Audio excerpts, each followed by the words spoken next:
welcome to the Turkish History Podcast.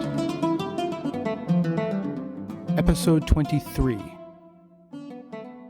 The First Seljuk Sultan. Before we begin, if you have been enjoying this podcast, I'd like to ask you to please subscribe, rate, and leave a review on Apple Podcasts or wherever you get this podcast. It would mean a lot to me and would help more people find the podcast. Thank you for listening. So last time, we discussed the beginning of the Seljuks, the flight of a band of Oghuz tribes under the leadership of Seljuk from the chaos of the collapsing Oghuz-Yabgu state into the lands of Transoxiana and Khorasan. We ended with the Battle of Dandankan and the total defeat of the Ghaznavids.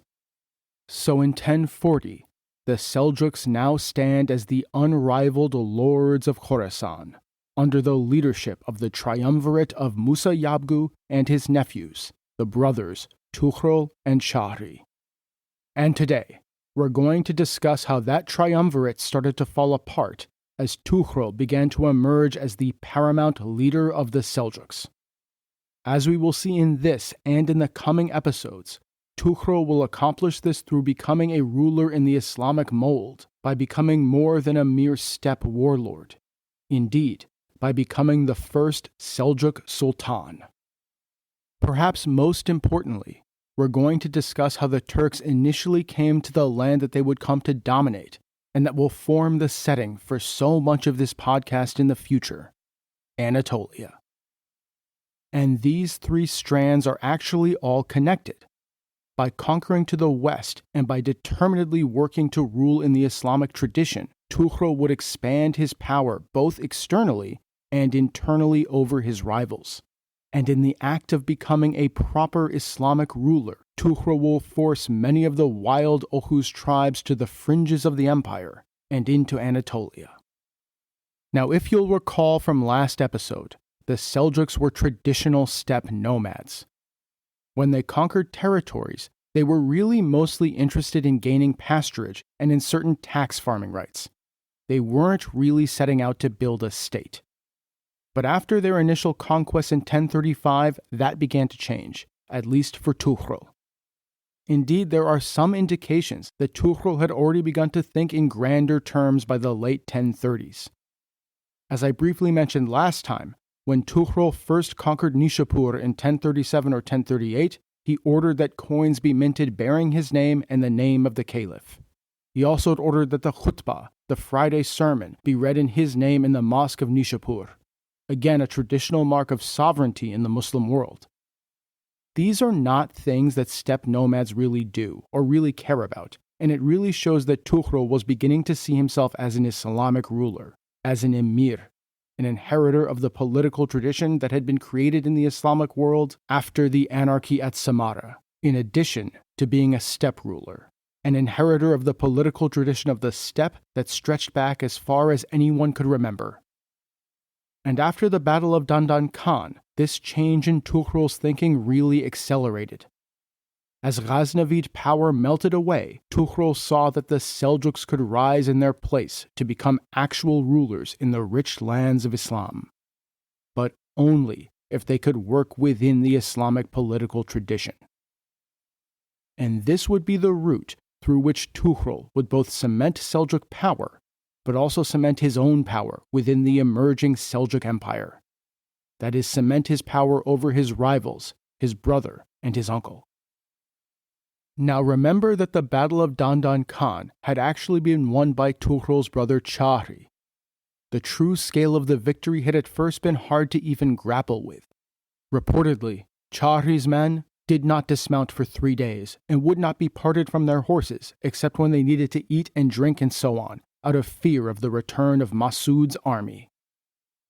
Eventually, though, it dawned on everyone what Shahri and his men had actually done. The Ghaznavids were finished, at least in Khorasan and Balkh. In the immediate aftermath, Musa Yabgu, Tughrul, and Shahri were all immediately focused on cementing Seljuk power throughout the region. Musa Yabgu moved south and quickly conquered Herat, the great city of western Afghanistan, Chahri and his men immediately raced east to conquer Balkh, the lands of Afghanistan that were the original homeland of the Ghaznavids. In late 1040, Chahri besieged the city of Balkh itself. The city was held by Masud's chamberlain, a Turkish slave general named Altyn Tak. Altyn Tak sent messages off to Ghazna, where Masud was preparing for his flight to India. Nevertheless, Masud decided to make an attempt to hold Balkh, even if Khorasan was lost, so he sent out 2 armies, one to Balkh and one to Herat. The army sent to Herat managed to defeat Musa Yabgu's forces and drove Musa Yabgu from the city. The army sent to Balkh was at first successful and defeated Chahri's men in a small skirmish near Kandahar. But as the army advanced towards Balkh itself, Chahri was able to regroup his forces and destroy the vanguard of the Ghaznavid army, forcing the whole army to rout. Upon hearing the news, Altyn Tak surrendered and submitted to Chahri. Masud then fled to India, where, as we discussed last time, he was eventually deposed and executed. Chahri quickly captured Ghazna itself, the home of the Ghaznavid Ghulam state, which was now confined to India. After this second great victory by Chahri, the Ghaznavid forces in Herat apparently retreated to India, and Musa Yabgu was again able to retake Herat. So by late 1040, all of Balkh was now also out of Ghaznavid hands.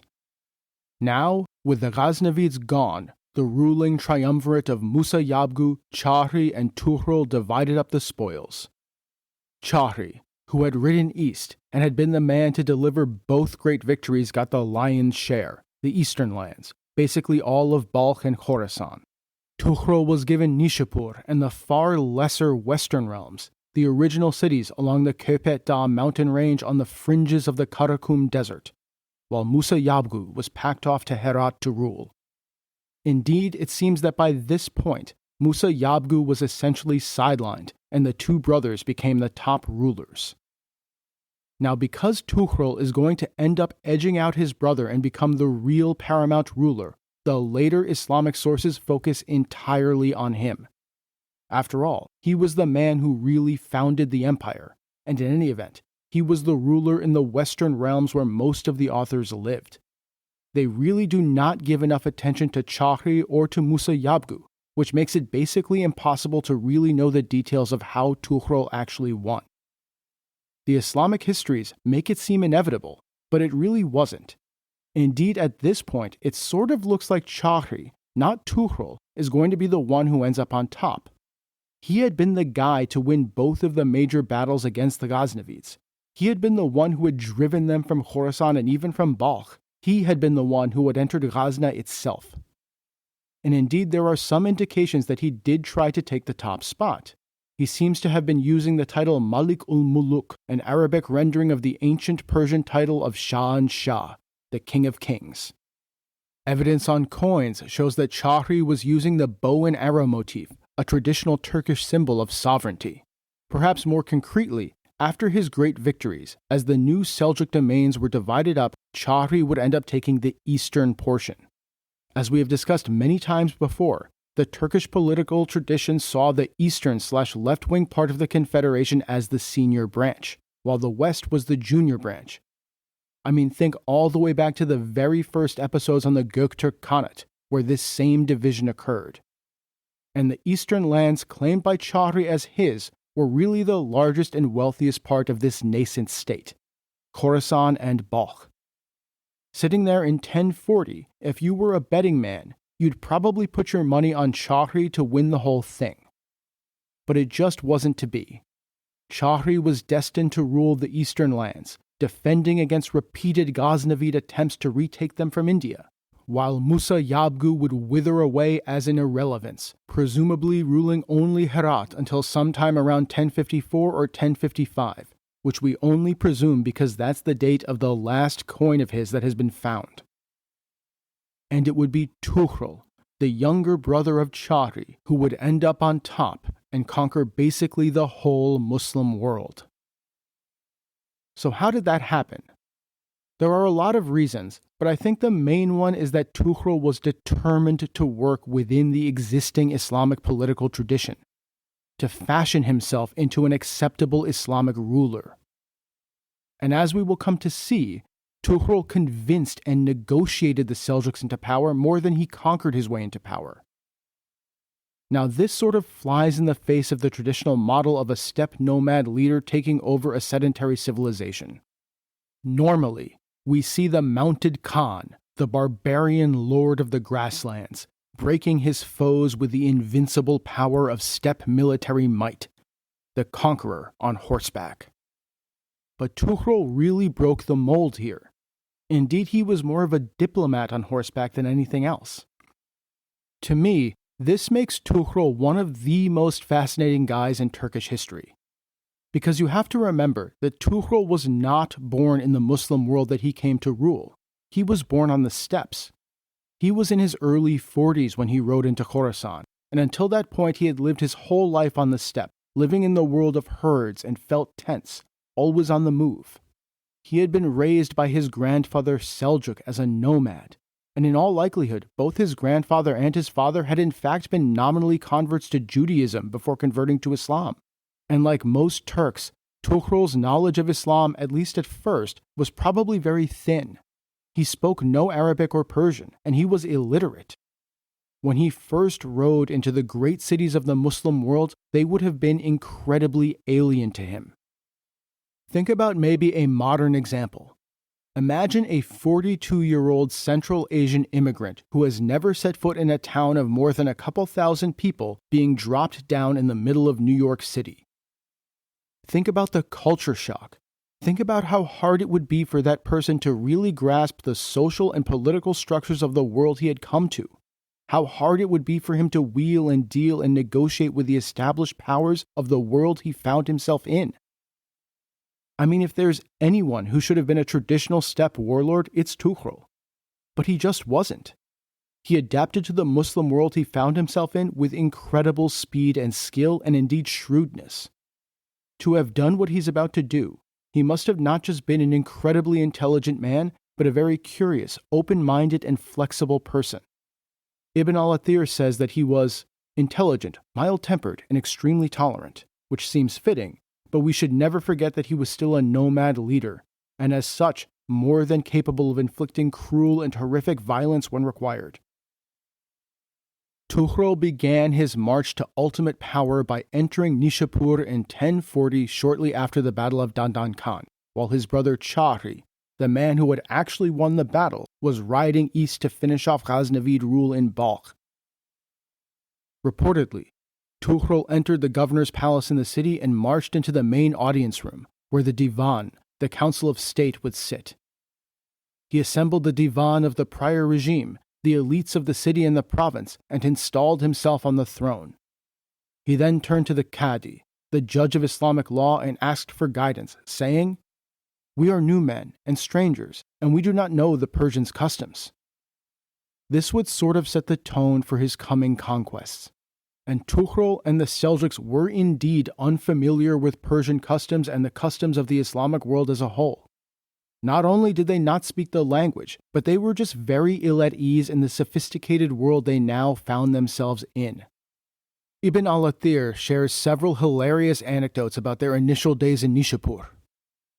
It is related of him, Tughrul, that he saw an almond cake, which he ate, and said, "This is excellent tutmak, but there is no garlic in it." The Oghuz also saw camphor and thought that it was salt. They said, "This is bitter salt." Many things of this sort are said about them. In other words, they were strangers in a strange land, men who had never seen things like almond cakes or camphor, and who were seen as crude barbarians by the sophisticated people of Nishapur. But Tughrul did have a model to work with. He wasn't inventing a mode of government out of whole cloth. Of course, the tradition of Turkish military rule paired with the Perso-Islamic civil rule was long-standing, as we have discussed. Turkish slave soldiers ruling in conjunction with Persian and Arab viziers had been happening ever since the anarchy at Samarra. But more important for Tughrul and the Seljuks was the example of the Karakhanids, the House of Afrasiab. The Karakhanids were not slave soldiers. They were rulers in the steppe tradition. They were Khans, but Khans who had married steppe power to a Chinese and Uyghur-style administrative state, which was then greatly influenced by the Perso-Islamic state structures that the Karakhanids encountered when they conquered the lands of the Samnid Emirate. and Tughrul was deeply and intimately familiar with the Karakhanid Khanate. And in time, he and his successors will not just follow in the footsteps of the Karakhanids, but build off of the model they provided. Now, the first thing that Tughrul did was restore general order. The collapse of Ghaznavid authority had resulted in a collapse of general security. In the cities of the province, even in Nishapur itself, bands of urban mobs roamed the streets, terrorizing the population. Meanwhile, rivalries between the cities in the province threatened to lead to a low-grade civil war. The urban gangs of Tus and Abiwart were teaming up to try to sack Nishapur itself. Tughrul immediately put a stop to this. Poorly organized urban gangs and militia were of course no match for the Seljuk mounted warriors, and the Oghuz were quickly able to put them down and restore order. This immediately gave Tughrul a popularity boost with the elites of the province. In general, there's nothing that rich people fear more than the riffraff bounding around in armed bands. You never really know how that's going to turn out. But Tughrul also acted to restrain his own men. There is a perhaps invented anecdote that when he conquered Nishapur for the first time in 1037, he restrained his men from sacking and looting the town, as was tradition for steppe nomads.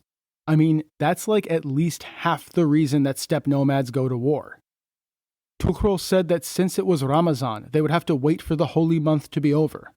But during the holy month itself, Tughrul received a letter from the caliph in Baghdad congratulating him and asking him to respect the lives and property of the Muslims.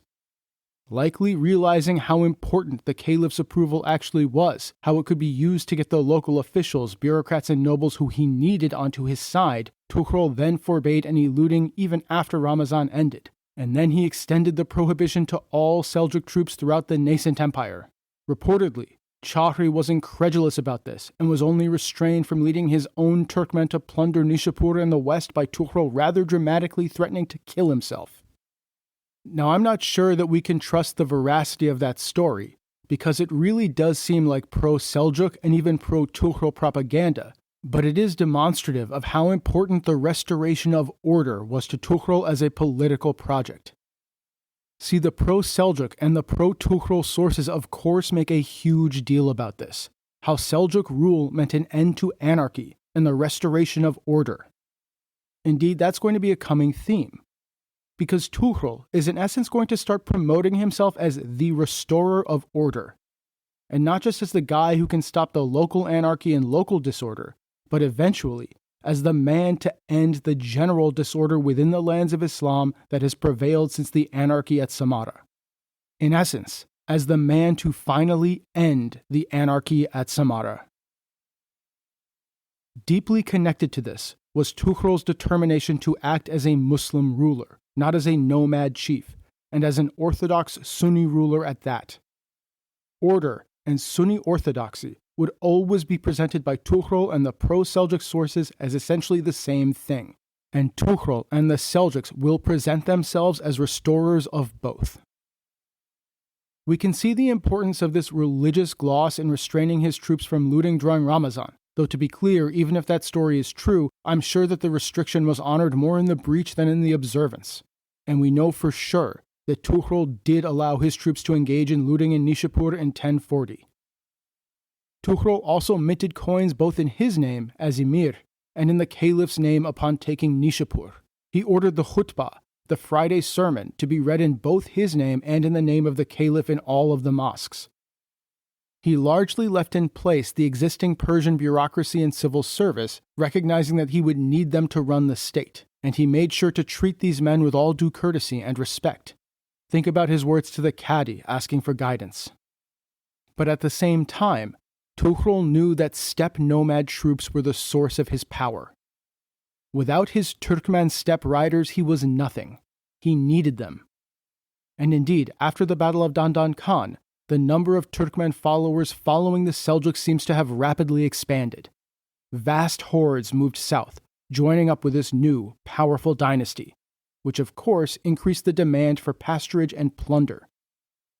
So at the same time that he presented himself as an Islamic ruler to the peoples of the cities, to the civilized world, he made sure to remain a steppe chieftain to his nomadic followers. See, for example, his allowing them to loot Nishapur the second time around. He made sure that they were given the pasturage that they required, even when this might annoy local farmers or nobles, and that they received tribute and the rewards of victory. In essence, Tughrul was trying to do something similar to what Emperor Gaozu and Emperor Taizong did during the early years of the Tang dynasty hundreds of years earlier, what we discussed all the way back in episode 6. To function on both the steppe and in the palace, to rule in both worlds, in both political systems, and thereby use the power of the steppe to conquer the sedentary world. Gaozu and Taizong, of course, did this in the Chinese political system, but Tughrul would accomplish it in the Islamic political system. I said then that Gaozu and Taizong were in essence Khan emperors. Khans in the eyes of their Turkish followers, emperors in the eyes of their Chinese followers. Well, Tughrul is in essence going to become a Khan-Sultan. A sultan in the Islamic political tradition, and a Khan in the Turkish political tradition, even if he would never claim the title Khan due to the obscure lineage of the Seljuks when compared to the venerable lineage of the Karakhanids. But as we will come to see, this will of course end up creating a tension within the Seljuk state, because the role of Khan and the role of Sultan are actually quite different. And eventually, as the Seljuk court becomes more and more cooked, as the Chinese would say, the same thing will happen to them as happens to every other cooked barbarian state. The royal court will come into conflict with the nomads they ultimately derive their power from. But we'll get to that eventually. So by 1041, Tughrul was firmly in control of Nishapur and western Khorasan. Secure in his northeastern corner of the Iranian plateau, he started looking west to see how he could extend his power and influence. He did this for a couple of reasons. Firstly, with Musa Yabgu and Chahri to his east, west was sort of the only way he could go. And he had to advance. The steppe nomads he depended upon demanded it. They needed pasturage, plunder, and loot. That's why they fought. They would not tolerate sitting around in Khorasan, acting as essentially a police force, keeping urban gangs down. And as Tughrul gazed across his western frontiers, he realized that there was basically no one to stop him. And this is the other thing that would lead him to emerge as the top Seljuk leader. His western conquest would come to dwarf the size of the lands of the east, because it turns out that all of Iran and beyond was his for the taking. To understand why there really wasn't a force in Iran that could stop the Seljuks, we need to back up a little. As the Tahirid Emirate collapsed in the early 10th century, several successor emirates emerged in the east. We already discussed in some detail the Samanids and the Safavids, who emerged in Transoxiana and Balkh. Well, western Iran came to be dominated by an emirate called the Buyid Emirate. The Buyids were an Iranian family that originally hailed from the mountains of northern Iran along the Caspian Sea. The founder of the dynasty was a common soldier in the service of a local warlord in the region. In essence, an Abbasid commander who struck out on his own as the state authority more or less collapsed. As the Tahirids weakened, the Buyids swept down from the north and eventually conquered virtually all of central Iran. Eventually, even Baghdad fell into their hands. But crucially for our story, the Buyids were Shia, not Sunni. Now it is important to remember that though Iran is today basically entirely Shia and Iraq is majority Shia, that was not true at this time. Shiaism was a minority sect, and most people, common and noble alike, were Sunni. So upon capturing Baghdad and the Sunni Abbasid Caliph, the Buyids had to figure out what to do. They couldn't kill the Caliph or depose him really. That would just cause absolute pandemonium, and likely an all-out invasion by the other emirs, who actually did depend on the legitimation provided by the Caliph. And so they basically severed the Caliph's spiritual power from any remaining political power he may have had. The Caliph, in essence, became the prisoner of the Shia emirs.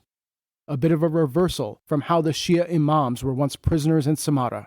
Though critically, the institution of the Turkish slave army was not done away with, and instead the Buyids made sure to appoint loyal commanders of the slave army, ideally Shia Turkish slave generals. But the Buyid Emirate also came to be far more decentralized than the other emirates.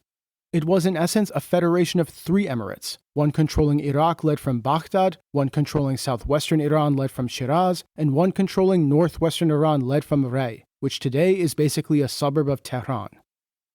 These 3 mini-emirates essentially operated independently, with various emirs sometimes claiming to be the overlords of the other 2. And by the time of the Seljuk conquest of Nishapur, all 3 mini-emirates were basically on the decline. The 3 emirates quarreled with each other, and in Iraq in particular, the 3-way relationship between the Buyid emir, the Turkish slave troops, and the Abbasid dynasty was becoming increasingly tense, and rebellions were common. On the fringes of the 3 mini-emirates, local houses of Kurdish, Iranian, or Arab extraction came to effectively rule mini-statelets.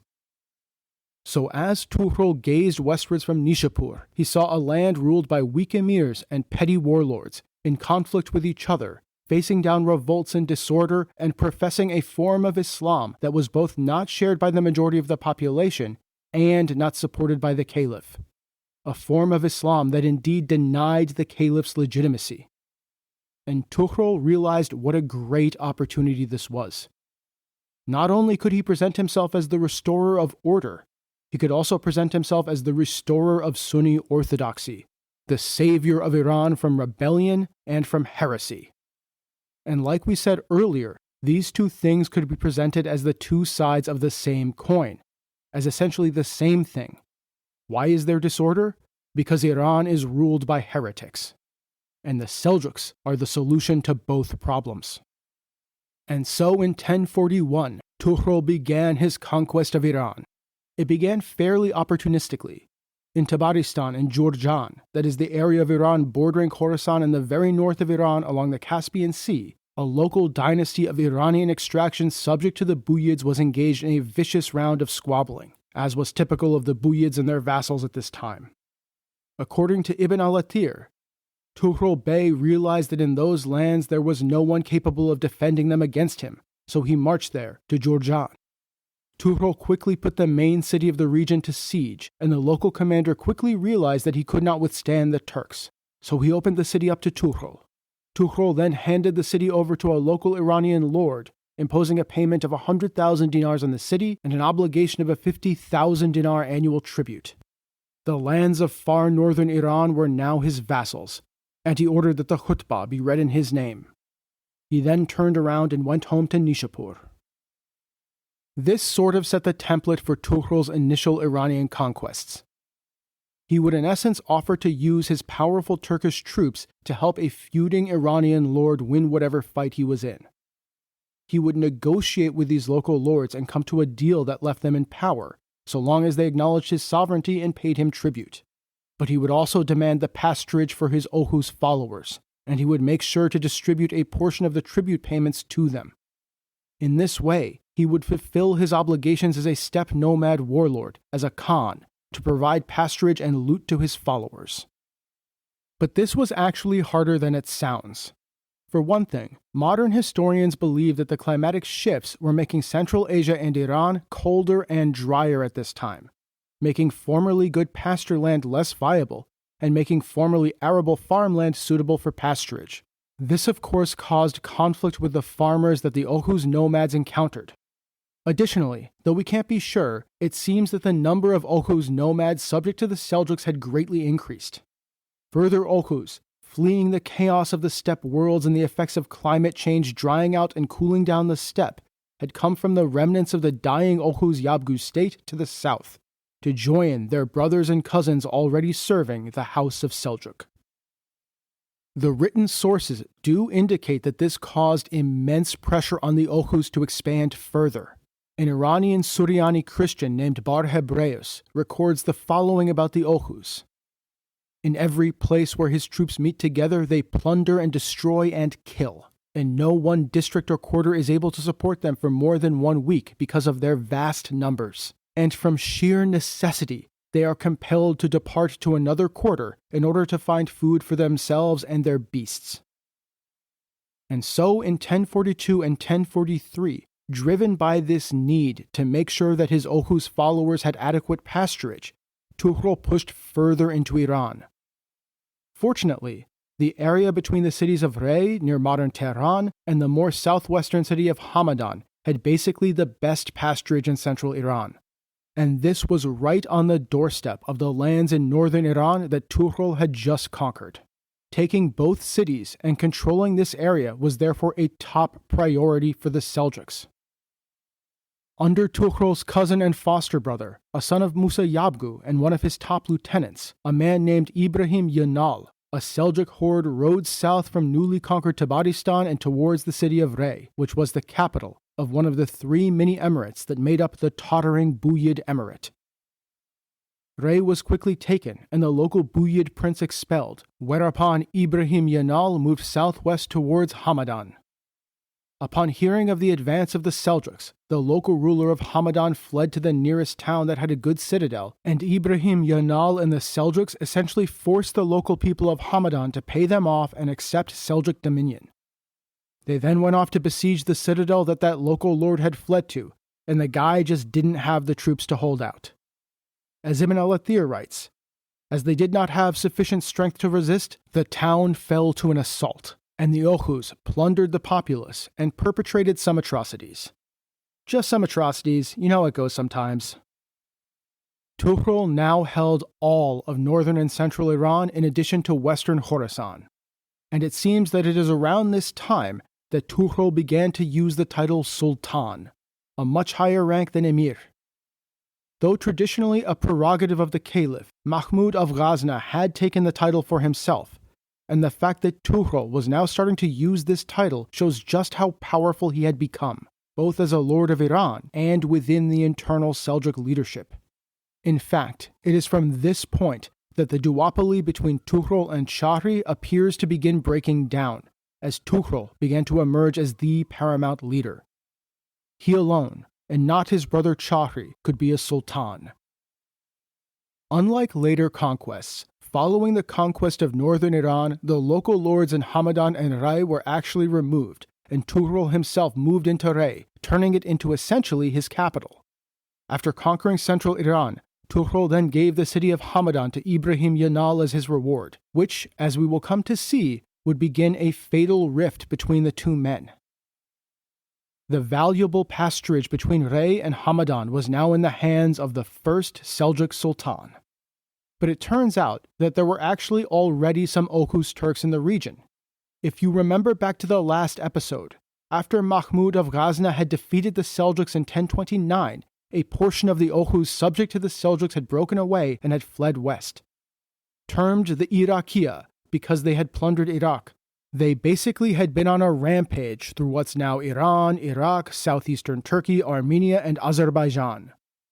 They had left behind them a trail of devastation as they had rampaged around the caliphate. And a portion of them had settled for a time here in these amazing pasture lands of central Iran. This was sort of a problem for Tughrul. For one thing, these Oghuz were in essence rebels. They had not stayed loyal to the house of Seljuk after the initial defeats at the hands of the Ghaznavids. But that was more or less forgivable. I mean, who would have thought that the Seljuks would have come this far from that defeat? And in any event, they could solve this now by submitting to Tughrul and pledging loyalty, which their leader seemed more than happy to do. I mean, why not follow the guy who's winning here? The bigger problem was that they were throwing a wrench into Tughrul's bigger political project. These were yet more wild Oghuz nomads. And while Tughrul was happy to have them on board in his capacity as Khan, they were making life incredibly difficult for him in his capacity as Sultan. How could he portray himself to the settled elites of Iran as the restorer of order, the defender of Sunni orthodoxy, when he was taking the side of his cousins who had just spent a decade causing mass destruction and destabilizing the whole caliphate? In order to solve this problem, Tughrul, in his capacity as Sultan, basically told the Persian elites, hey, these guys aren't really with me, and don't worry, I'm dealing with them. I'm the restorer of order. You can trust me. Don't worry, I'm not going to let them rampage around Iran. According to Ibn al-Athir, he said, these Turkmen were our slaves, servants, subjects, and followers. They were obedient and served our court. And when we arose to arrange the affairs of the Ghaznavid house and we were charged with dealing with them in Khwarezm, they headed off to Rey, where they created havoc and destruction.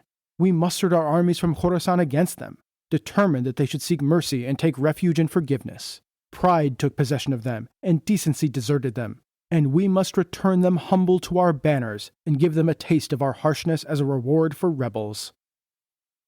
And to the Iraqiya and the wilder of his own Oghuz nomads, in his capacity as a Khan, Tughrul basically said, "Look, I'm happy to have you guys on board. I love you, you're very, very special, but you can't stay here in Iran. You're causing too much trouble already and you're making me look bad. Why don't you go off to Azerbaijan, which I hear has amazing pasturage, or better yet, Anatolia, which not only has great pasturage, but is also ruled by infidels." Essentially, the emerging tension and conflict between the Oghuz nomads and the settled peoples, including in time the settled Seljuk court, meant that the Seljuks needed to find a release valve of a sort for their nomadic followers. We can think about this as a tension between Tughrul's twin roles, his role as Sultan and his role as Khan. He needed the nomads. He couldn't conquer without them. The nomads were the source of all of his power. But he also couldn't just have the nomads rampaging around and bothering the settled elites, who he also needed in order to run an actual empire, to become an actual sultan. And this tension is going to run right through Seljuk history, especially as the Seljuk court over time becomes more and more cooked, as the Chinese would say. Tughrul's solution to his immediate problem of what to do with these wild Turkmen tribes was, in essence, let's just send the nomads off to raid and settle in new lands, ideally new lands full of infidels. Let's find some place where it doesn't matter that they're just going to rampage around. Then the Seljuks could come in, sweep up after them, and in the wake of the destruction that they caused, be the restorers of order. And this had another great benefit. If you're going to be attacking Byzantium, that also makes you the prosecutor of the jihad, a ghazi, which is a great way to legitimize yourself and promote yourself as a defender of Sunni orthodoxy. Reportedly, Ibrahim Yanal told some of the nomads after the conquest of Rey and Hamadan in 1040, "My territories are too small for you and to support your needs. The best thing to do is go to attack Anatolia, fight in God's path, plunder, and I will come in your wake and assist you." So now we're going to close out the episode by discussing the very beginning of the Turkish presence in Anatolia, the land that would come to be the homeland of the Turks. Essentially, as Tughrul conquered central Iran, Oghuz nomads began to push steadily westwards into Azerbaijan and Anatolia, nudged along by Tughrul and the nascent Seljuk court and compelled by their needs for pasturage. Now, the very first Turkish raids into Azerbaijan and Armenia had actually begun even before Tughrul and the Seljuk court had arrived in central Iran, and the first appearance of the Iraqiya Oghuz in Azerbaijan and the Armenian highlands appears to have occurred in 1036. But these were short-lived, and the bulk of the Iraqiya then returned to central Iran. So it was really here, in the early 1040s, that Turkish raiding into Anatolia began in force. The first major invasions by the Turks into the land that they would be destined to dominate. Oghuz nomads now began raiding deep into what is now southeastern Turkey and northern Iraq and Syria, raiding around Mosul, Mardin, Diyarbakir, and Batman. The Oghuz also raided into the territories of the Armenian kingdoms of Vaspurakan, located around Lake Van in modern-day Turkey, and Ani, located along the border of Turkey and Armenia today, as well as deep into Georgia and throughout Azerbaijan.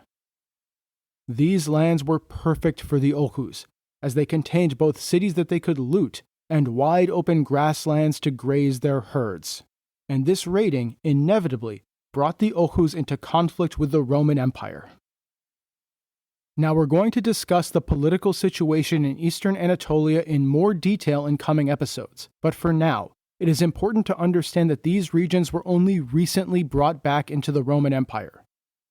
When the Abbasid Caliphate splintered into a patchwork of emirates following the anarchy at Samarra, a large number of small emirates arose on the Byzantine borderlands. At the same time, the Armenian and Georgian principalities broke away from the Caliphate, leading to a disorganized region dominated by small statelets. As the relentless Muslim raids into Anatolia ceased, and as the locus of jihad shifted to Central Asia and the Samanid jihad against the Turks, the Byzantine Empire under the Macedonian dynasty retrenched and expanded again, and came to dominate these small statelets. At the same time, Georgia consolidated into the medieval kingdom of Georgia under the Bagratid dynasty, frequently at odds with the Roman Empire. Eventually, just as the Oghuz raids were beginning, the Roman Empire came to reincorporate the Armenian principalities in the region completely into the empire, with the Armenian princes trading their sovereignty for pensions and offices in the empire itself, and Roman garrisons installed in their place. Turkish raiding really seems to then escalate around 1045, coincidentally, the same year that the Byzantine Empire completed its consolidation of power in Armenia and directly took over its former vassals in Ani and Vaspurakan. No doubt in order to help the Byzantines celebrate their new success in Armenia, in 1045 the Oghuz carried out a devastating raid through Vaspurakan. Massive hordes began moving into the region, particularly into Azerbaijan, urged along by Tughrul. And Tughrul decided that raiding Anatolia was not just a good release valve for his Turkmen followers, but a good release valve for his own family. In 1046, Tughrul dispatched a great raiding party to eastern Anatolia and Azerbaijan and put it under the command of his cousin Kutalmish. If you'll recall from last episode, Kutalmish was the son of Arslan Israel, the first successor to Seljuk who had lost to Mahmud of Ghazna. Kutalmish then followed up his father's record of losing by losing out to Musa Yabgu, Tughrul, and Shahri in the initial power struggle to succeed his father. He had been unhappily sitting around in the background while his uncle and cousins led the Seljuks to great, almost unbelievable victories, and Tughrul decided that it would maybe be for the best if something could be found for this resentful Seljuk prince, before he did something stupid. So Kutalmish was selected to lead this great raid into Byzantine territory, sacking the Byzantine garrison at Ganja in modern-day Azerbaijan, and raiding throughout what is now Azerbaijan, Armenia, Georgia, and eastern Anatolia. But not all raids were so successful. In 1046 or 1047, it's hard to tell based on the sources, a Seljuk prince named Hassan, another one of Tughrul's nephews who Tughrul had packed off to the west, led a great raid into Georgia. As he returned, laden with plunder back to Azerbaijan through eastern Anatolia, he passed through Vaspurakan. Coincidentally, the emperor Constantine Monomachos was currently putting down a rebellion in Thrace, and so most of the Byzantine troops in Armenia had been withdrawn to Europe. Despite being severely outnumbered by the Seljuk forces, 2 Roman generals laid a clever trap for Hassan near Lake Van in Vaspurakan. They built a great encampment, stocked it with goods, and then hid in the nearby hills. When Hassan and his troops predictably started looting the camp, the Byzantine forces emerged, descended on the disorganized Turkish army, and crushed it. Hassan and his men were driven away empty-handed. According to Byzantine sources, it was in response to this defeat of Hassan that Tughrul assembled another great army of Turkmen nomads to directly attack the Byzantine armies in eastern Anatolia in 1048.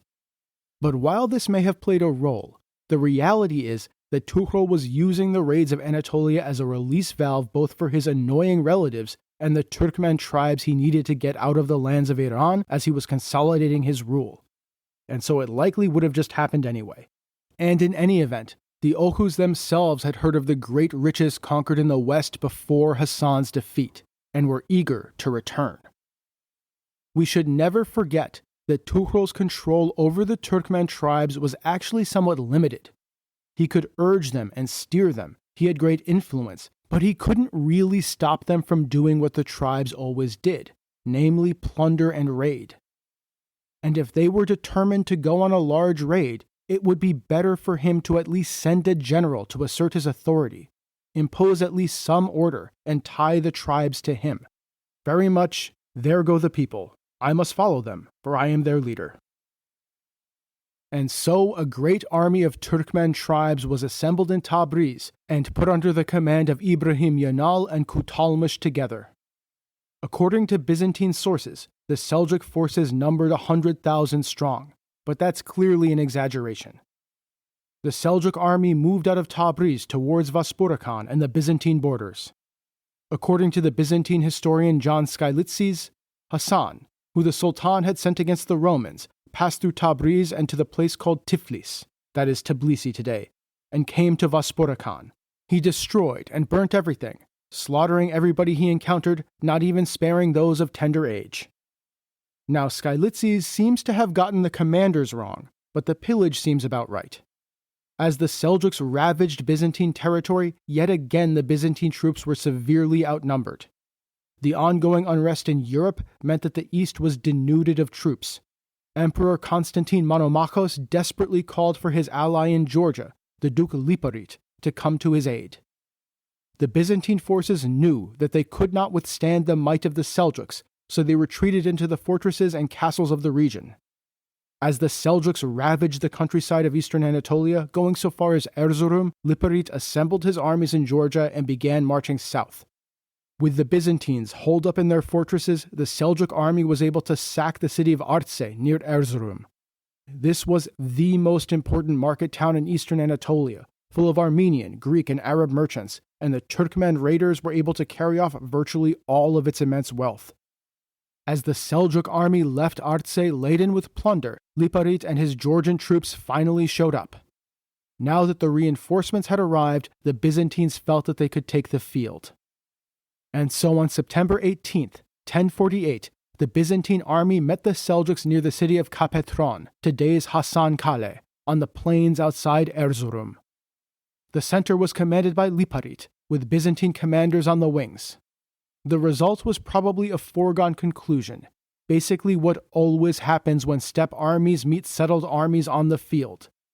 The Byzantine Georgian army was defeated, and Liparit himself was captured.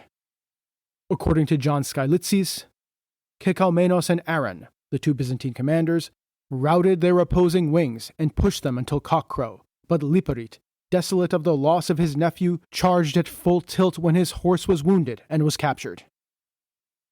In essence, the Byzantine sources try to dress this up as a draw and say that they held the field at the end and were just about to win this thing before the Turks managed to pull out a victory. But this sounds suspiciously like the multitude of accounts of settled peoples falling for the steppe tactic of the feigned retreat. In essence, the authors say, "We had the nomads on the run, and we were going to win up until an unfortunate event occurred."